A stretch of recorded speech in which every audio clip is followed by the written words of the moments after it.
आसंतु देखिबा भक्त और श्रद्धालु मानक श्रावणी भार। नमस्कार, मु प्रेक्षा सेठी सचेतन टाइम्स को आपन को स्वागत। श्रावण मास अति महत्वपूर्ण मास। एही मासरे प्रभु श्री महादेवଙ୍କ निकटरे आम देशर भक्त और श्रद्धालु माने निजर मानसिक पूर्ण निमंते जलाभिषेक करिथांती। बोल बम हर हर बम, जटिया बाबा पार करेगा, भोला बाबा पार करेगा शब्दरे प्रकम्पित हेउछि रास्ताघाट और मंदिर। आम देशरे जेते नदी घाट अछि प्रत्येक नदी घाट निकटरू पानी भार उठाई कांधरे बाहांगी धरी खाली पादरे चाली चाली मंदिर निकटरे पहुंचंती।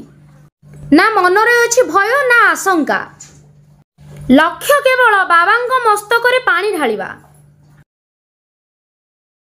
निजर शारीरिक और मानसिक कष्ट को चिंता न करी श्रद्धालु और भक्त माने निजर मानसिक पूर्ण करबा निमंते खरा वर्षा दिबा रात्र समय को अपेक्षा न करी निज लक्ष्य स्थल रे पहुंचबा निमंते संकल्प होइथांती। एभली भक्त और श्रद्धालु को सचेतन टाइम्स तरफ अशेष अशेष धन्यवाद। निजर धार्मिक आत्मविश्वास आगे सबकिछि हार मानि थाए। जातीय गणमाध्यम आमे जानिबाकू पाउछु काउडिया मानक यातायात और रहणी निमंते उत्तर प्रदेश प्रिय मुख्यमंत्री सम्माननीय योगी आदित्यनाथ जी बहुत किछि पदक्षेप ग्रहण करिसंती।